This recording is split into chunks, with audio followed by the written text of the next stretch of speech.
Molt bona tarda, amigues i amics viatgers. Benvinguts a l'11è programa d'aquesta temporada 2024-25 i al mateix temps al 5è viatge a l'altre d'aquest 2025.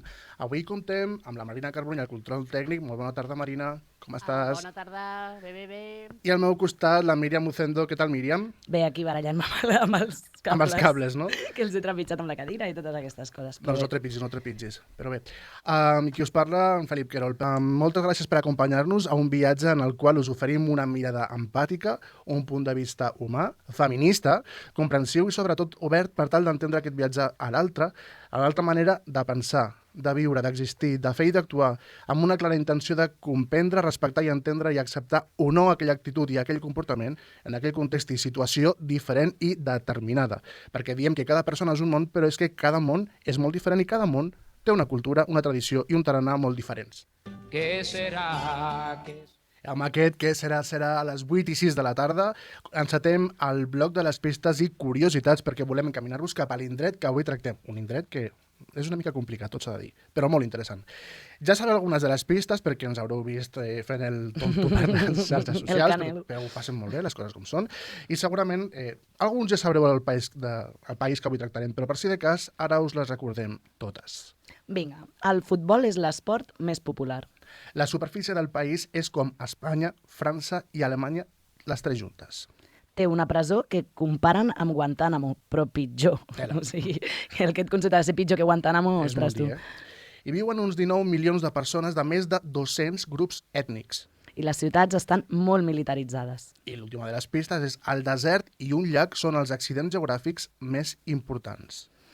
Ai, sabreu de quin país estem parlant? Perquè la veritat és que la dificultat del país d'avui és complicada. A veure l'himne, com sona.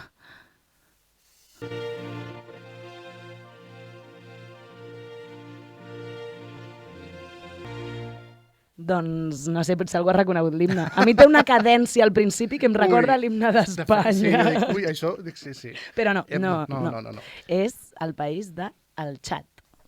Doncs la República del Txad, o senzillament el Txad, com molt bé dius, és una república de l'Àfrica Central sense sortida al mar que limita al nord amb Líbia, a l'est amb el Sudan, al sud amb la República Centreafricana, al sud-oest amb el Camerún i Nigèria i a l'oest amb el Níger. Té una extensió d'1.284.000 quilòmetres quadrats i una població de 19.158.952 habitants. La capital és N'Djamena, amb 1,4 milions d'habitants, o sigui, una bona capital, Sí. El Txad està dividit en 3 grans regions geogràfiques, la zona desèrtica del nord, l'àrid cinturó del Sahel i en el centre i la sabana sudanesa fèrtil al sud. El llac Txad, pel qual el país va obtenir el seu nom, és la massa d'aigua més gran d'aquest país i la segona més gran de l'Àfrica. El punt més alt del Txad és l'Emi Koussi, en el desert del Sàhara. Aquest país és la llar de més de 200 ètnies. L'àrab i el francès són els idiomes oficials, mentre les religions amb més seguidors del país són l'islam i el cristianisme. A principis del 7è mil·lenni abans de Crist, nombroses poblacions humanes van arribar al territori txadià. Per a finals del 1è mil·lenni abans de Crist van sorgir i van desaparèixer diversos estats i imperis en aquesta zona central del país, tots ells dedicats a controlar les rutes del comerç transsaharià que creuaven per aquesta regió. Al segle XIX, França va conquerir aquest territori i el 1920 el va incorporar a l'Àfrica equatorial francesa.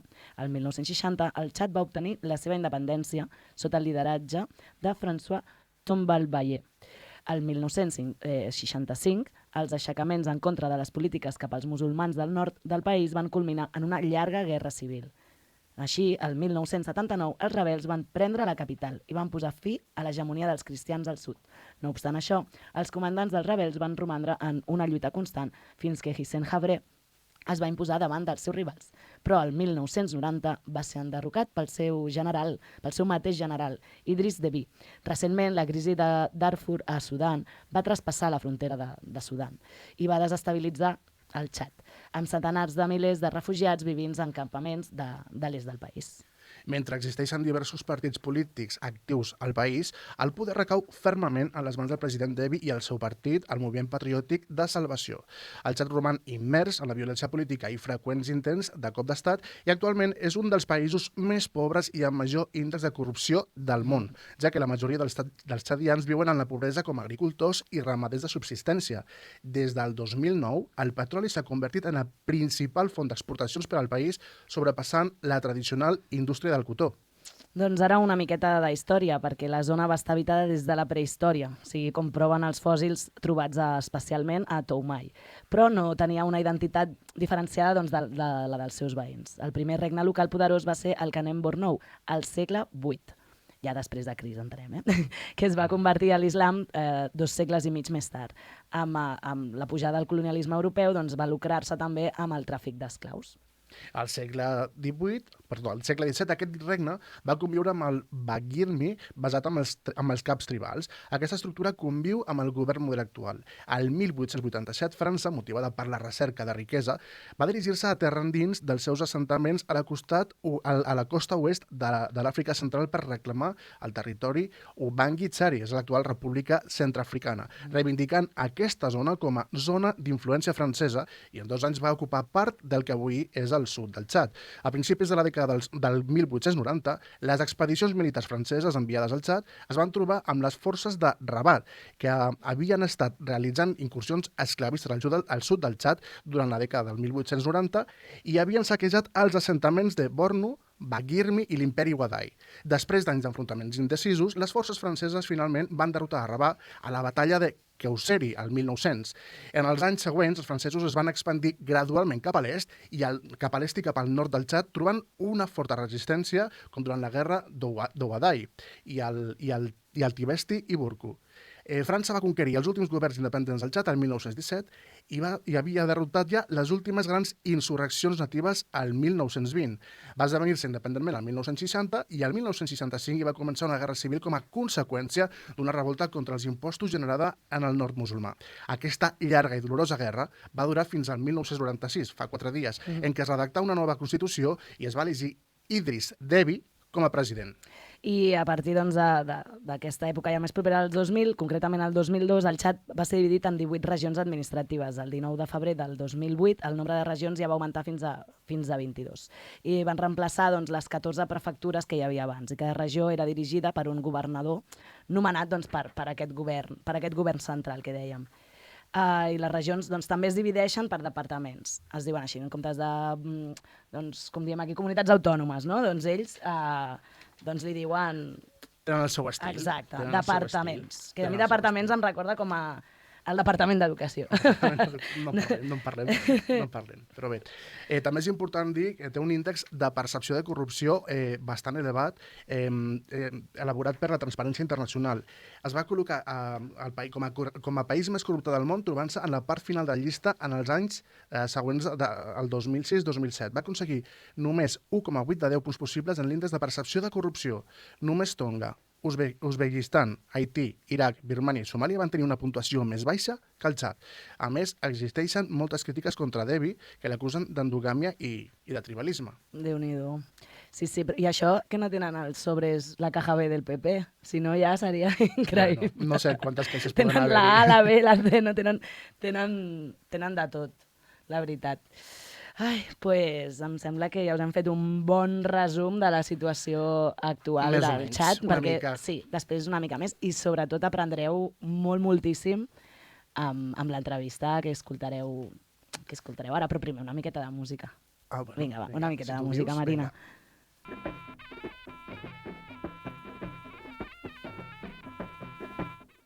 Doncs, després d'aquesta música bastant curiosa, bastant interessant... Sí, al·lucinareu amb les músiques, perdona que et talli, però crec que ha sigut una recerca superinteressant, perquè al principi, clar, no no conec cap artista del xat, ni conec... Com pot ser possible, això?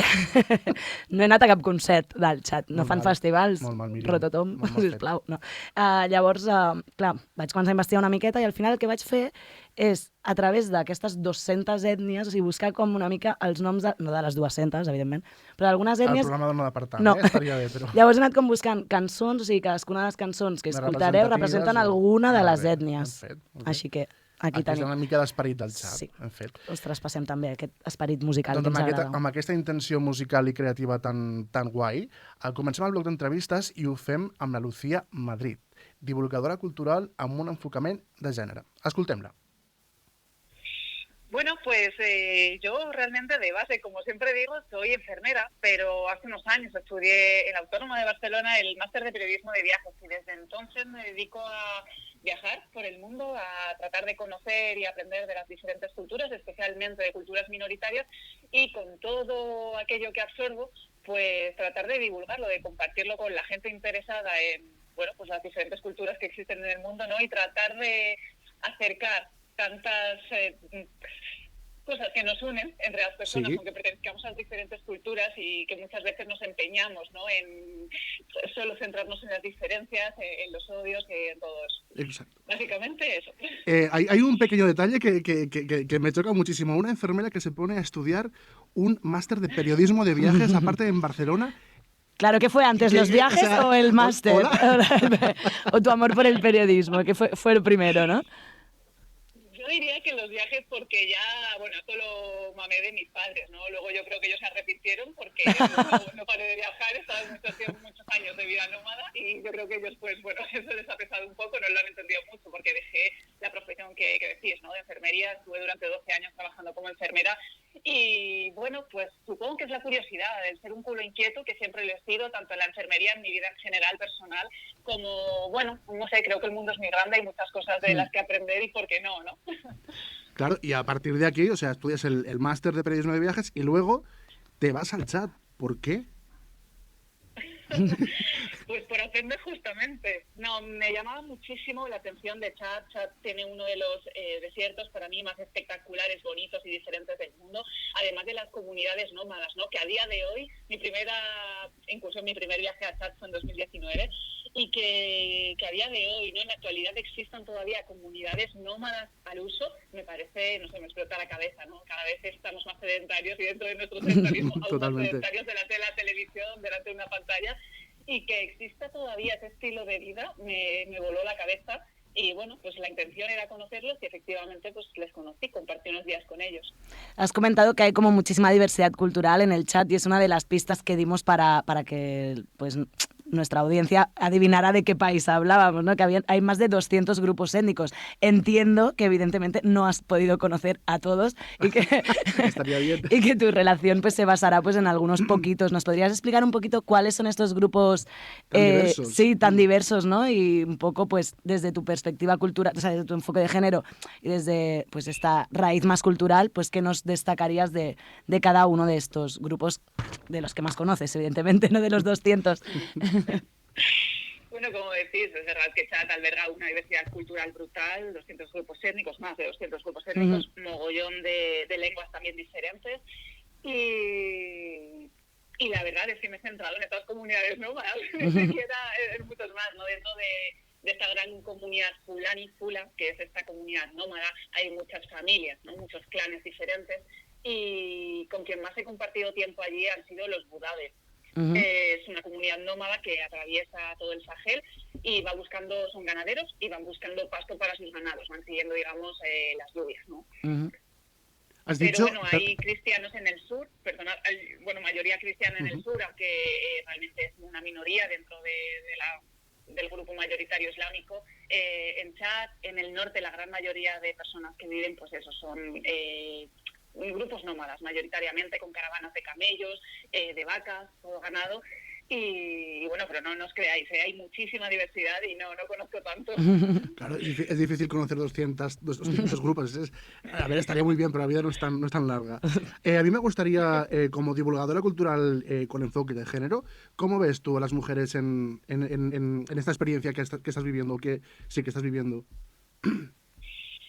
Pues en Chad concretamente, aunque esto se podría extrapolar a muchísimas comunidades en diferentes países, la realidad es que, bueno, pues la mujer es la que siempre lleva más esa carga negativa en sociedad, ese peso, esa represión en muchos casos, es la que más abandonada está a muchísimos niveles. Podríamos hablar a nivel educacional, podríamos hablar a nivel de atención sanitaria, por ejemplo, podríamos hablar a nivel de libertad, ¿no? Estos matrimonios arreglados que ya sabemos son forzosos con, bueno, pues con niñas que son niñas, que se casan con adultos, que no conocen a estas personas, la violencia sexual, por supuesto, tanto violencia de género como sexual al uso.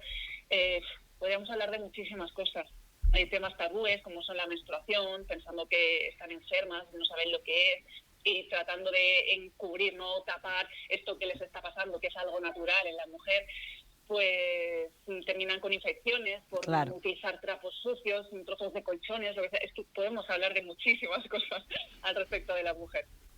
A nivel del día a día entiendo que lo tienen bastante complicado. A nivel de, no sé, si alguna, por ejemplo, quisiera irse a otro sitio a vivir, ¿podría hacerlo? ¿Es complicado o imposible directamente? Claro. Diría casi imposible. Existe cierta libertad, sobre todo, bueno, pues en la capital, en Yamena, ¿no? Como todas las ciudades capital, las mujeres gozan de algo más de libertad que en otras partes, que en otras zonas rurales más aisladas. Pero la realidad es que muchos de los pasos, ¿no?, que dan en su vida a la hora, pues como decíamos, de casarse, de tener hijos, está todo muy condicionado por la cultura y en este caso cultura patriarcal. Creo que sí, que a día de hoy las cosas van cambiando y sí que puede existir y sí que existe. Eso es, bueno, pues me quiero casar por amor o porque yo quiero elegir casarme con esta persona, ¿no? El concepto de amor que tenemos también en Occidente es muy complicado. Disney tiene gran parte de culpa. Pero creo que sí, que poco a poco sí que, como todo, ¿no? Todas las culturas evolucionan, no son estáticas, no es algo estático, y sí que poco a poco algunas de las mujeres decidirán por su futuro, por su libertad, por sus estudios, por su trabajo, pero no es la mayoría en absoluto, vamos, eso seguro. En el caso, por ejemplo, de que una chica quiera estudiar, necesita, supongo, algún permiso especial de sus padres, de su marido. Exacto. ¿O cómo funcionaría? Claro, en una ciudad, muy probablemente, como decimos, ¿no?, la capital Yamena, que es donde se encuentra la universidad, en este caso en Chad, sí que podría acceder a estudiar, obviamente dando por hecho que es una familia con dinero, que no la necesitan en este caso como mano de obra, ¿no?, por decirlo de alguna manera, pero es una realidad. Hay muchas familias que no tienen mucha solvencia económica y necesitan a sus hijos pues que se pongan a trabajar rápido y pronto, como nos pasa también a nosotros mismos en España y no hace muchos años, ¿no? La universidad viene, o esa educación universitaria no viene de hace tanto. Y eso, son familias con dinero que viven principalmente en ciudades, en este caso en la capital, y que sí que la chica puede decidir, en este caso, estudiar libremente, pero hay muchos factores condicionantes alrededor para que eso se lleve a cabo, ¿no? Claro. Entiendo que poco a poco la conciencia va cambiando y sí que también los padres van entendiendo poco a poco, ¿no?, las generaciones anteriores, que sí que es un paso para bien, para un futuro más positivo, ¿no?, en la vida de sus hijas. Eso por lo que respecta, digámoslo así, a responsabilidades. En el caso de que, por ejemplo, a una chica le guste alguien, ¿qué puede hacer? O sea, aguantarse, ¿no? Vale. Claro, es que estamos hablando... Es muy difícil, ¿no? Porque en ciudades, es lo que digo, poco a poco van cambiando. En el mundo rural, imposible, esto es impensable. Tanto el tema de la educación como oye, yo quiero salir con esa persona, ¿no? Es que es lo que te digo, el concepto de amor o esa libertad que tenemos a nivel sexual, de decisión, es inviable. A nivel de matrimonio, ¿no? Si quieres llegar a eso, compartir tu vida con alguien, en el mundo rural es inviable. Normalmente las mujeres, las niñas, en este caso, están condicionadas o están vistas como mano de obra para las tareas domésticas. Una niña, una mujer es válida cuando conoce el buen desarrollo, ¿no?, de las tareas domésticas, el buen funcionamiento de una casa. Pero no, ¿para qué? ¿Para qué teniendo vacas y teniendo que tener niños vas a saber de economía, vas a saber de lo que sea? No es factible. Y claro, mucho menos al final lo que interesa, pues lo que decimos, nuestros matrimonios arreglados, las dotes, saber cuánto dinero tiene esta familia, las vacas que nos pueden ofrecer, bueno, pues el futuro, ¿no? Esto Hablando de los matrimonios arreglados, cuando contacté contigo, pues hablamos un poquito de los Fela también y de este festival, que es algo que es de lo poquito que nos llega a Occidente, es este festival justamente de apaño de parejas, por decirlo de alguna manera. ¿Nos podrías comentar un poquito más cómo funciona este festival, cómo se llama o qué detalles hay, ¿no? Porque hay cositas, ¿no? Que, como comentábamos off the record, que no es quizá todo lo que parece o lo que nos pueden mostrar en la tele. Sí, efectivamente. A ver, el festival se llama Gueregol y se lleva a cabo entre todas las familias de fulanis de todo el Sahel, ¿vale? El Sahel cruza de este a oeste de África, entonces son muchas familias, diferentes clanes, etcétera. Pero bueno, una vez al año, que suele coincidir con el fin de la época de lluvia, entre septiembre y octubre, dependiendo un poco del país, de la zona, pues se juntan todas las comunidades de fulani para justamente eso, ¿no? Conocerse las familias, retomar después del año, saber cómo les ha ido, pues eso, revisar un poco la economía de cada uno. Y en este caso decir, oye, ¿cuántos hijos tienes? ¿Cuántos tienes? A ver qué podemos hacer aquí, ¿no? ¿Qué apaño podemos hacer? De juntar uno con otro, otra con uno.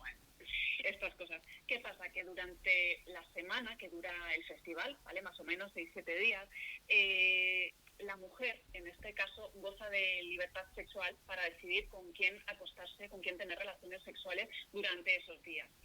En este caso, los hombres, para llamar la atención de las mujeres, lo que hacen es pintarse la cara con pigmentos así normalmente marrones, con tonos marrones, amarillos, naranjas. Depende de la zona, se hace de una manera o de otra, ¿vale? Pero en chat, en este caso, son como más tipo ocre, marrones. Y lo que hacen es la cultura también de los dientes limpios, es súper importante allí, dientes limpios y blancos, siempre están con el típico palito, no sé si de África, porque a muchos, bueno, pues cepillándose los dientes, no es su cepillo de dientes allí, y los tienen súper blancos, eso es una realidad, súper bonitos. Y bueno, pues una vez que están maquillados, digamos, pintados los hombres, la cara, empiezan a hacer unos gestos, tanto con los ojos como con la boca, llamativos para, pues eso, llamar la atención de las mujeres, ¿no? Esa es la belleza que se muestra, el mostrar unos ojos blancos con unos dientes blancos y empezar a hacer, cantar una especie de canción, como una polifonía que ponen todos juntos, todos los hombres juntos frente a las mujeres, todos ellos abrazados y empiezan a emitir, a cantar un sonido polifónico precioso, la verdad es que engancha, atrapa mucho y sobre todo viendo cómo realizan esos gestos, ¿no? Con Laura es difícil de explicar si no lo ves, pero bueno, esos gestos... Sí, bueno. Oye, Lucía, una pregunta, ¿sabes cómo se llaman esas canciones o ese ritmo o esa forma de intentar atraer a la mujer? No lo sé, vale. Tengo grabaciones sobre vale. ello. Quiero buscarlo. Bueno, sí, eso iba a decir, que vayan a tus redes, a tu YouTube, a tu canal de YouTube, a Instagram, ¿no? Que tenéis allí un montón de material, unas fotos increíbles, os lo digo desde aquí, que vayáis ahora mismo. Y luego aparte también, pues que si queréis algún viajecito para allí, pues que contactéis con ellos en Last Places, que seguro que os hacen un acompañamiento. ¿Cómo es? Last Places, ¿no? Si no me equivoco. Last Places. Sí, como últimos lugares. Últimas plazas, sí. Muy bien. Pues así ya hacemos la falca publicitaria. Exacto. Que en medio también. Claro, sí. Y así que os dará, bueno, como veis, sabe un montón de cosas, así que tendréis un viaje increíble. Y bueno, siguiendo con el festival, perdona, que ya que te ha preguntado esto, pues ya hemos metido aquí. Eso, acento es... No, eso que a través de estos bailes y estas canciones y estas muecas, ¿no? Y para mostrar, supongo también que están saludables a través de que los ojos y los dientes están blancos, entiendo. Lo ¿no? demás, a mí te saber, pero... Eso está sano. Efectivamente, es como los pavos reales, ¿no? Que extienden toda la cola, pues ellos en este caso se maquillan, empiezan a cantar, ¿no? A hacer estas muecas, estos gestos con los ojos para llamar la atención de las mujeres. Y son ellas las que libremente durante esa duración del festival eligen con quién tener relaciones sexuales. Pueden tener varias relaciones sexuales durante el día, con diferentes personas y así. ¿Qué pasa? Que esto, en muchas ocasiones, muchos titulares de periódico que hemos visto, se vende, ¿no? Como pues eso, la libertad sexual que tienen las mujeres en esta comunidad, ¿no? Y bueno, cuando sabes la realidad tras todo esto, cuando ves de cerca la posición que realmente ocupa en sociedad la mujer, pues te ríes de estos titulares, ¿no? A mí me da mucha rabia porque se trata de empoderar a la mujer a través de esto, cuando esto dura una semana y el resto del año, pues la situación es diferente. De hecho, en Chad y concretamente también en esta comunidad se lleva a cabo la mutilación genital femenina. Es uno de los 26-28 países, según la ONU, los que se sigue realizando la mutilación genital femenina y los fulani, en este caso los budades, son uno de ellos.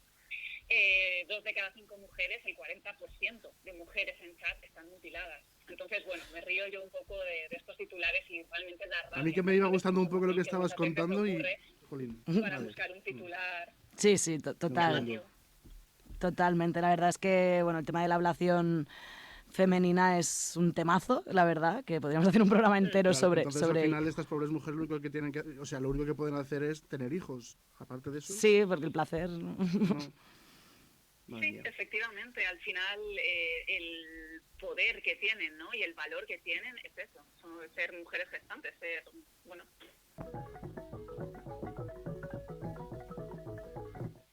Doncs anem cap a la biografia del dia, la història de vida. La veritat és que he trobat dues dones increïbles. Ho tenies difícil, per això. Sí, perquè Ho clar, tenies molt difícil. no hi ha artistes reconeguts mundialment, sí que hi havia doncs, biografies d'alguns polítics, no? de l'actual president, de l'anterior, del que van derrocar i van assassinar, no? Llavors, doncs això sí, però... Ostres, em costava trobar potser algú que us volgués portar i volgués que coneixéssiu la seva història de vida, però ho hem aconseguit. Ho has aconseguit. Ho he aconseguit. Però, bueno, farem primer... Us explicaré una de les històries i a veure si ens dona temps de la segona i si no, doncs un altre dia. O la busqueu per Google. Sí, que... sempre passa una mica el mateix. El guió... Sí, així que anem a conèixer aquesta dona increïble. 17 d'abril de 1957. Coumra, Txad. En aquesta ciutat, una de les més grans del país, neix Jacqueline Moudeina. És una advocada i activista pels drets humans que des de 1998 treballa en el dossier de les víctimes d'Hissène Habré, que és el president justament que us estava comentant ara, fet pel qual doncs, va estar amenaçada i inclús ferida a un atemptat, o sigui, fortíssim. Des del 2015 va intervenir en el procés de l'antic dirigent del país des de Dakar, perquè va haver de marxar. Després us explicaré una miqueta més. Procedent de la regió de Mandul, que està a la zona del sud de Txad, Jacqueline Moudeina va créixer òrfana. El seu pare era un conegut metge. Va morir d'una intoxicació algunes setmanes després del naixement de la seva filla. O sigui, va néixer òrfana i, com sabem, i estava comentant la Lucía, no? Doncs el paper de l'home de la casa, o sigui, aquí a vegades segueix sent com bàsic per seguir, però no per res, no, bàsic perquè la societat et fa creure que és bàsic. No? Sí. Doncs imagineu amb aquestes condicions que estava Encara parlant. molt més fort, clar. Sí. Després d'haver cursat el batxillerat a la capital N'Djamena, es va inscriure el 1979 a la universitat de la capital d'aquesta mateixa ciutat. No obstant, la Guerra Civil del Txad, com dèiem abans, de 1979 al 1982, i el règim del terror instaurat a continuació pel dictador Hissène Habré, del 1982 al 1990, la va obligar a abandonar el país, com hem dit abans, no? Que va acabar a Dakar, amb el seu marit. Entre el 1982 i el 1995 va viure en l'exili. També, a part de Dakar, també va estar a la República del Congo. I allà es va llicenciar en dret. El 1993 es va adherir a la secció congolesa de l'Organització de Defensa dels Drets Humans, l'Associació Txadiana per la Promoció i la Defensa dels Drets Humans, que va ser fundada al mateix Txad, doncs poc abans.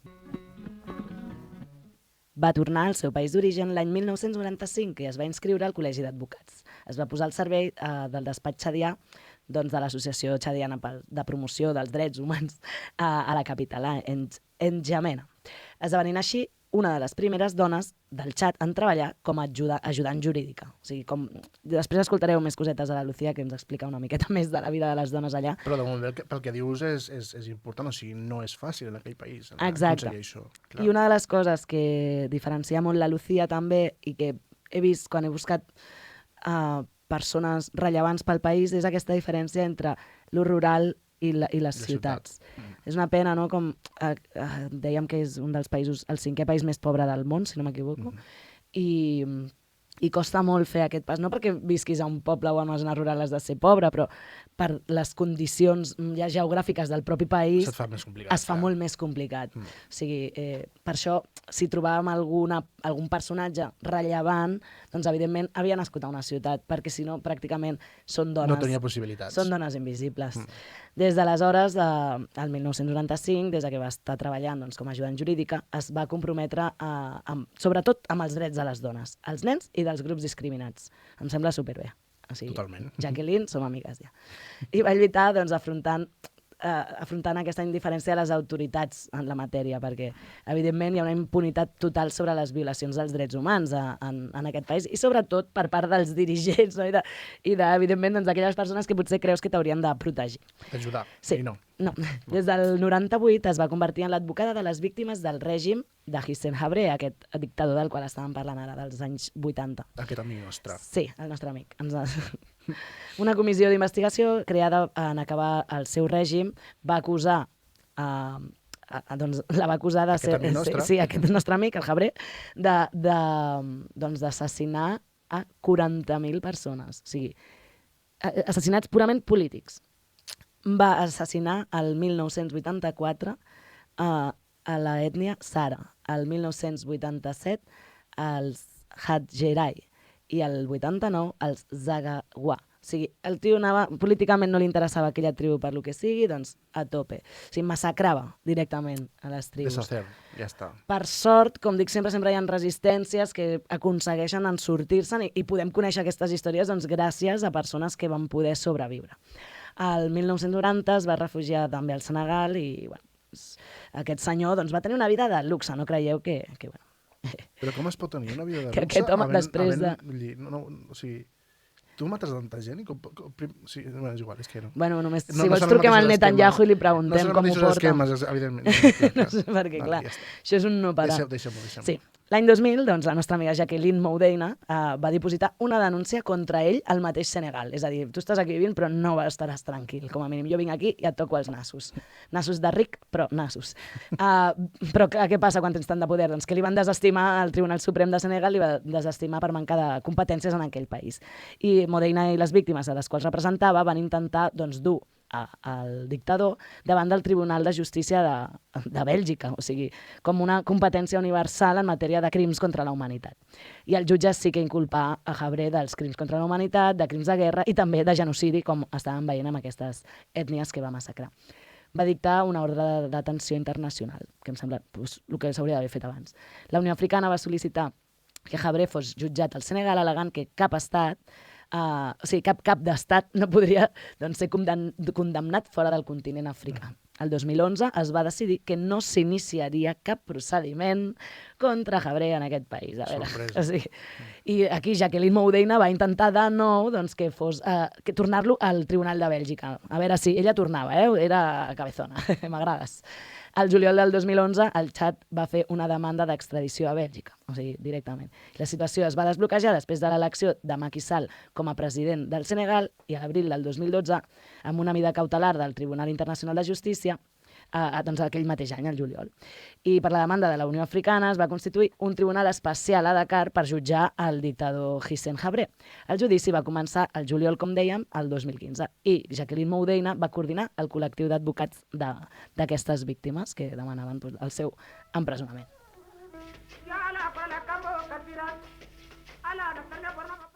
El 2004, Jacqueline Moudeina fou elegida presidenta de l'Associació Txadiana per la Promoció i Defensa dels Drets Humans. L'organització ofereix seminaris de formació per nens i nenes, cursos d'instrucció sanitària, també sobre la sida, que és un tema que encara és molt rellevant, i sobretot el 2004, que sembla que hagi passat poc, però han passat 21 anys. Sí. La lluita contra l'esclavatge dels nens i les nenes és un dels principals afers d'acció d'aquesta associació. La pobresa i la manca d'estudis aboquen, doncs, com dèiem, a molts camperols i camperoles a vendre els seus propis fills i filles, o sigui, per poder menjar. Al final, sí, es repeteixen en moments de la història i en diferents punts del planeta veiem com es van repetint aquestes accions per qüestions, doncs, al final purament de supervivència. A més, era una venda doncs, per $10 americans, perquè el PIB és de $1.500 americans anuals en aquell país, recordem. O sigui, tela. Per tant, doncs, $10, doncs deu ser superbé. I clar, els hi venen a ramaders que volen mà d'obra barata. Us sona d'alguna cosa, això? Bé. També molts altres són segrestats i si no compleixen les seves tasques, doncs podeu imaginar que a part d'un maltractament sistemàtic, doncs fins i tot poden ser assassinats. Pobra gent. L'associació s'esforça en posar fi a aquestes pràctiques establint cercles de vigilància i també atorgant ajuts financers als camperols per evitar aquesta venda d'infants.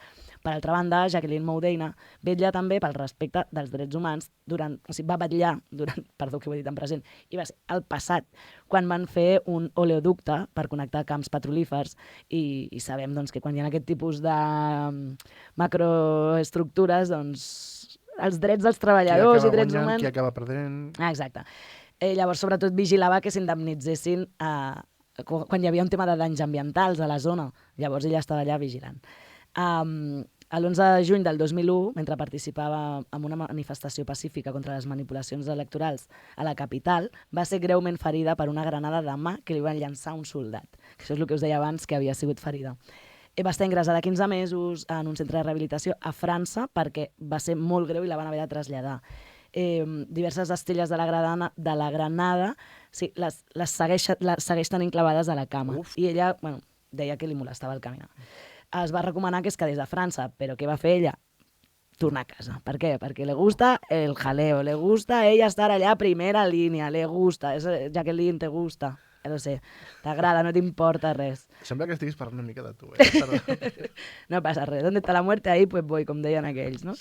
Clar, és que al final, si vols lluitar per una cosa, has d'estar a primera línia, dins de les teves possibilitats, evidentment, que això sempre ho dic. O sigui, no us poseu en perill tampoc per anar a fotre 4 cartells o 4 pedrazos d'algun lloc. No, no cremeu coses si no podeu cremar-les, sisplau.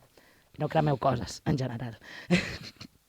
Total, tornem a la Jacqueline perquè el 2008 doncs van tornar les amenaces. És a dir, va ser intimidada per part de les autoritats del seu país, després que ella i la seva organització doncs, van revelar que el govern del president Idriss Déby també enviava nens soldats a la guerra entre el Txad i Sudan. És a dir, elles primer estaven com contentes amb aquest nou president també, perquè doncs, després del dictador que havien tingut, però bueno, no és, com és allò, no és oro todo lo que reluce, doncs aquest tampoc ho era. Llavors, doncs enviava nens soldats i després de nombroses amenaces de mort, doncs, al final va haver de refugiar-se a la base militar francesa d'Enjamena, i al final sí que va haver de sol·licitar l'asil polític a França perquè és que realment l'anaven a matar. I res, doncs, a part d'això, ara mateix hi ha poca informació perquè, clar, està en asil polític, per tant, no podem trobar molta informació d'ella. Sí. Però sí que he trobat algunes cosetes, com que li han donat diferents premis, el Martin Ennals per defensors dels drets humans, això el 2002, i més recentment, el 2011, Right Life Livelihood Award, i el 2016, Premi Franco-Alemany als drets humans i a l'estat de dret. O sigui, tota una dona doncs, que lluita per que el seu país sigui un lloc més just.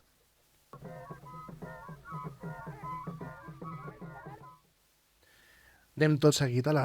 És superinteressant, però anem tot seguit a la... Perquè són ja les 8:48 de la tarda, anirem una miqueta rapidets. Anem a sentir la segona part de l'entrevista de la Lucía Madrid. Escoltem-la. Pues vamos a pasar a como a una segunda parte de la entrevista, sí, ¿vale? interesante, ya un poco más interesante. cotidiano por si alguien viaja, alguien que nos está escuchando, pues le apetece conocer este inmenso país, ¿no? Porque es gigante, es un país muy grande. Y con un lago muy grande, un desierto muy grande, todo muy grande, ¿no? Y bueno, ¿qué es lo que más te impresionó? O sea, cuando tú, bueno, bajaste de, no sé, avión, avioneta, no sé cómo fuiste, o 4x4, hasta, ¿no? Cuando tú llegaste allí y te asentaste un poco, ¿qué es aquello que más te sorprendió? ¿Y qué es aquello que rompió un poco a lo mejor con algún prejuicio que tú traías pues de casa, que todas, aunque intentemos trabajarnos mucho, pues siempre vamos ahí en nuestra mochila de pueblo colonizador?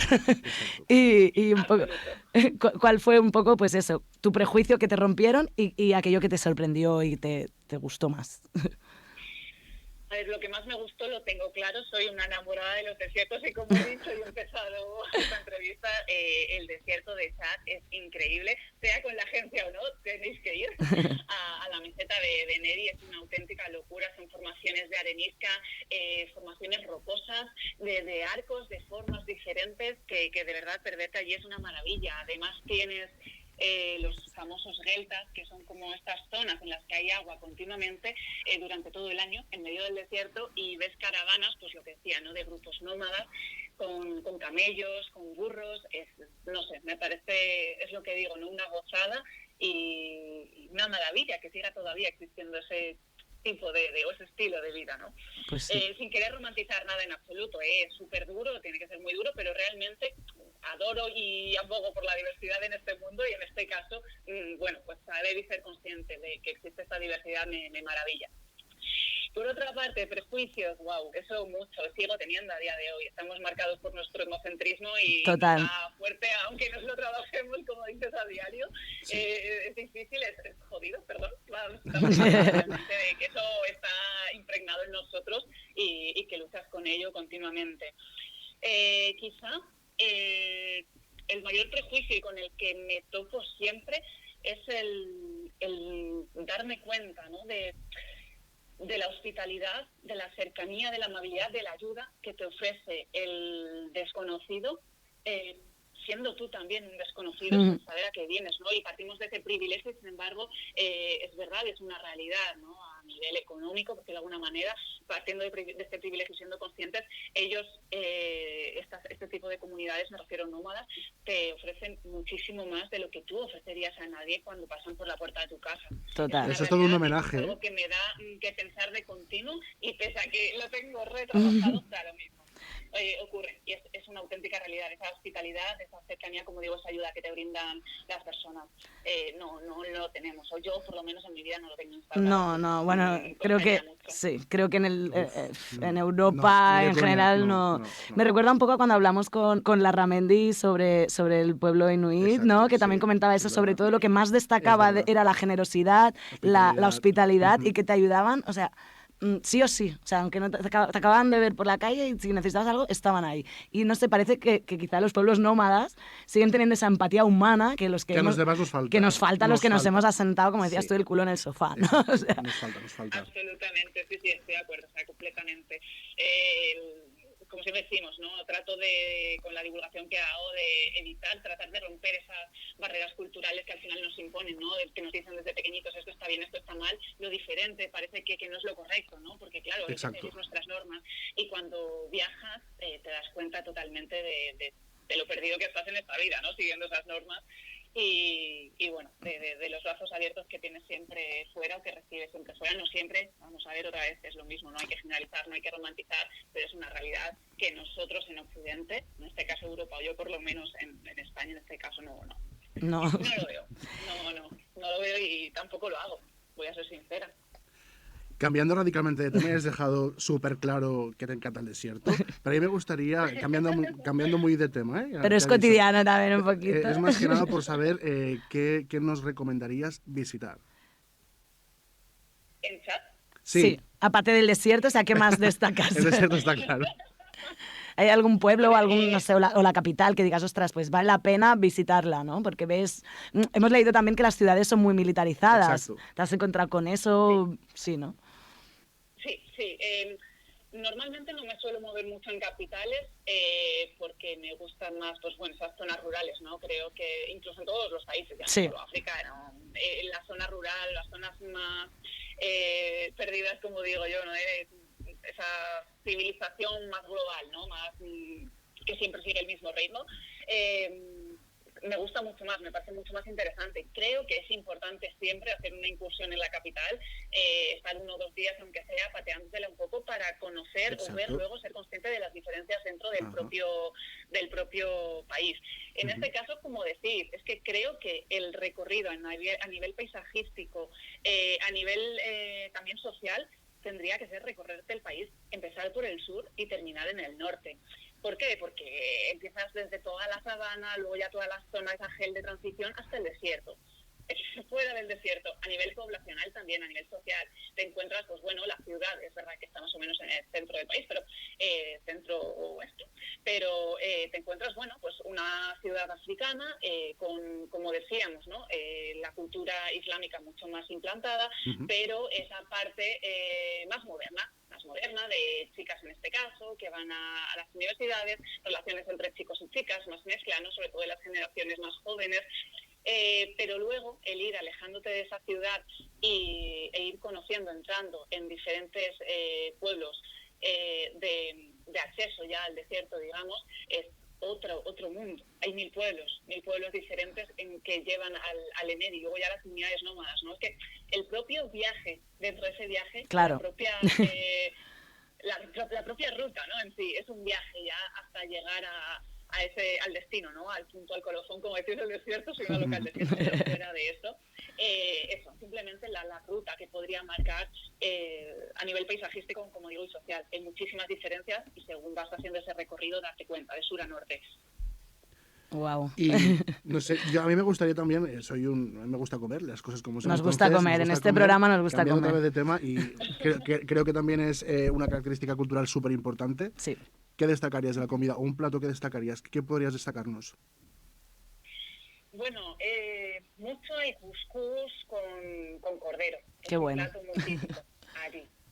Al final es un mundo también, es árabe, ¿no? De toda del norte, ¿no? Toda la influencia cultural del norte. Y siendo musulmanes, pues también es verdad que se toma muchísimo cordero. Y eso, yo es que no como carne. Muy bien, ahí está. Bueno, pero bueno, todo bien. Pero eso, es el plato típico de allí. Eso sí, cuscús con carne. Sería lo más típico. Arribem al final del programa i us hem de donar les pistes per al proper programa, perquè si no, no sabreu quin programa serà. I que les pistes del proper programa són les següents.